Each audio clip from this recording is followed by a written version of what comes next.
Well, welcome to a rare live show in Santa Maria, California. Today is, I believe, August 2019, on the 2nd of August, Friday. And I apologize for those of you who look for my show on Thursday and Tuesday and you don't see anything, and Wednesday at noon you're not seeing anything. They tell me the playback machine at the studio has been broken since June, and they can't find another one to replace it. But they can get the city council meetings on live. Yeah, that they can do. So I said, hey, well, why can't I do my show live? And they said, oh, well, you could. We just forgot to tell you. Funny how that works. Now, I wouldn't be suspicious, taking my hat off for you people that tuned in tonight, because this version of Take Back America needs to be heard. And the first thing I want to bring up is a photo of Captain Joe Ronnie Hooper. Seen here in this cute little picture. We're going to put it on the screen. Let me tell you, this guy was born in 1938. He died in 1979. And this guy, let me read what it says here. After serving 3 years in the Navy, Joe Hooper enlisted in the Army, served 3 tours in Vietnam. 3 tours, people. Hooper has one of the most distinguished combat records in Army history, in spite of disciplinary issues that hurt his career. Wounded in battle at least 8 times, he is credited with 115 confirmed kills, including 22 that came on a single day during the Tet Offensive of 1968. An excerpt of Hooper's Medal of Honor citation reads, "With utter disregard for his own safety, he moved out under intense fire again and pulled back the wounded, moving them to safety. During this act, Staff Sergeant Hooper was seriously wounded, but he refused medical aid and returned to his men. With the relentless enemy fire disrupting the attack, the single-handedly stormed 3 enemy bunkers and shot 2 enemy soldiers who had attacked and wounded the chaplain." This from the Army Historical Foundation, which can be found at www.armyhistory.org. That's what I call a real American, a real hero. 3 years in the Navy, then he did 3 years in the Army, and I was at Vietnam. I was in Vietnam during the Tet of 1968. And let me tell you, it was not a pleasant time. There were many bases were overrun or partially overrun, and we really thought this could be the coup d'etat. They may finish us off. In Tet of 1968, a lot of good soldiers got killed, a lot of people died. But he took care of his men, and I just thought, Staff Sergeant Ronnie Hooper, he deserved to be remembered one more time. With that said, I'd like to show you an interview I did of Ed Brown, who's sitting in prison, he and his wife, the dentist, Dr. Elaine Brown, who committed no violent crimes, harmed nobody, picked a fight with no person, living person, flesh and blood person, and he's been sitting, as well as his wife Elaine, in prison for almost 12 years. And I just got a letter from him we're going to show you in a minute. First, we got that interview ready? Roll that interview. Just as part of the interview I did before they were captured 7, 8 days later in their own home in New Hampshire. No, sir. Any more than the common law is moot, it's not moot at all, sir. Any more than the 10 Commandments are moot, sir. You do not supersede. What comes first is the authority. And the first authority in this land are the 10 Commandments. Common law and Articles of Confederation are absolutely first law in this land. And we're preparing right now to go back to and create a 3rd Continental Congress. We're working on it right now, nationwide. It's the only thing that's going to work, sir. I'm forced to agree with you based on the corruption I've uncovered.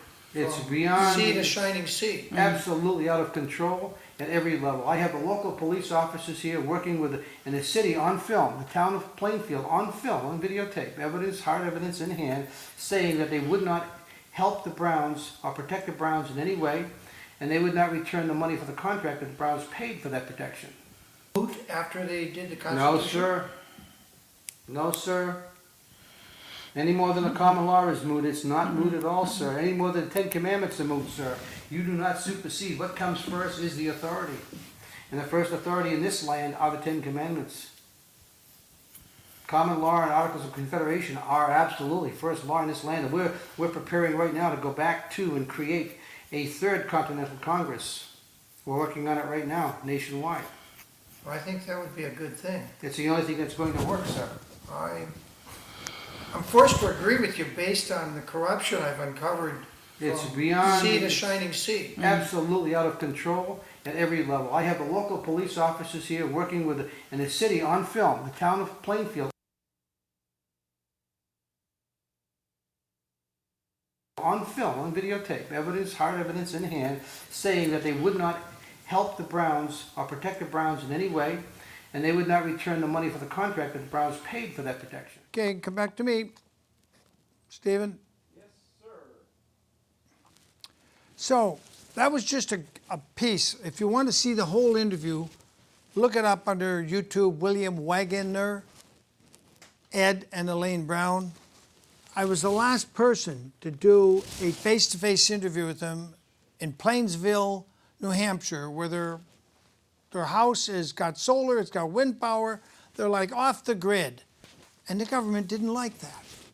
The government didn't like them being independent. What's wrong with the government 12, 11, 13 years ago? It was run by criminals in Congress, criminals in the presidency. If they knew their American history, they'd known we were founded by rugged individualists that said no to the British bankers and no to the Crown of England. But England's recaptured us and made us a colony again, and most of you don't even know it. It's done through the Federal Reserve, which is principally owned and controlled by the Rothschild bank gangster combine. And they use our own bar association. BAR stands for British Accreditation Registry. Duh. Why do we have British Accreditation Registry running our entire justice system? Maybe you've noticed if you've been to court, you can't get justice there. It's a rare thing that ever happens. Anyway, I wrote him a letter late last year. I said I want to do an interview. Ed Brown, and this is why I want you to think about him. We're going to bring this number up and keep it up. So write this number down. I want you who are listening on Monday morning to call President Trump. He has a special designated line just for people that watch my show and want to get a message to Trump. And volunteers will take your message and write it down. Here's the message. Give a full pardon to Dr. Elaine Brown and Ed Brown. Here's the phone number. 202-456-11. See it right there on the screen? Yeah, right there on the screen. Anyway, he wrote me this letter. I just received it. Yeah, there's the letter. There's the phone number. 202-456-1111. See that? 456-1111. In this letter, he writes, Dear Mr. Wagener, please fill out the enclosed visitor's form and return it to Mr. Kemper. Note address form, separate mail. Goes to a different address. I am an asset of the knowledge of connecting the dots of those that would be king and have discovered a single cartel of parasite men of extreme intelligence who have taken control of the entire social and economic operation of the world for their own enrichment. See it right there, right in the middle of the letter.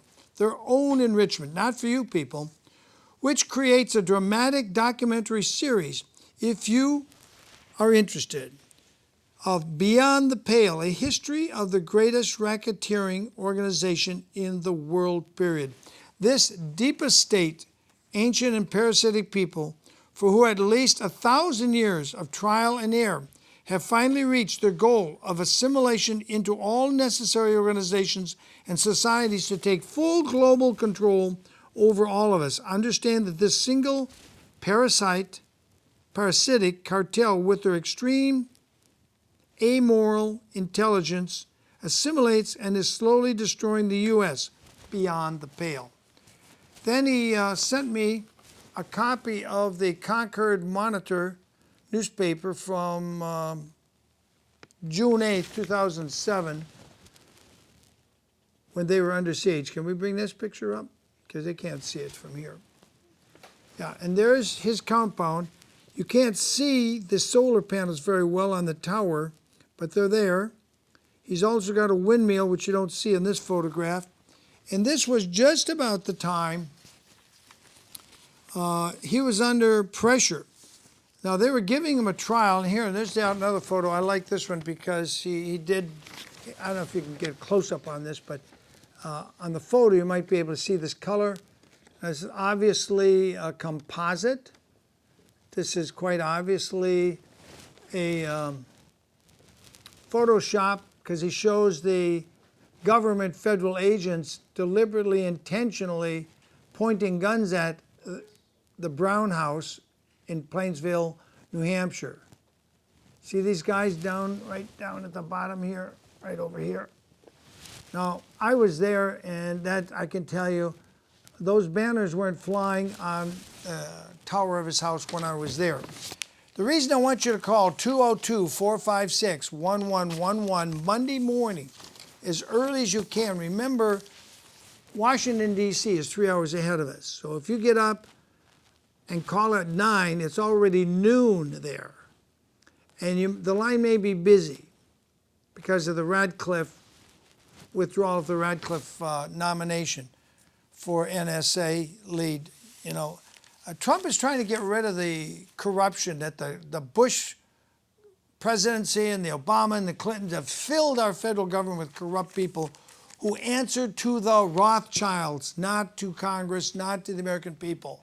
If you've ever been to court, you quickly realize these aren't the courts that the Constitution under we the people, the Founding Fathers, intended.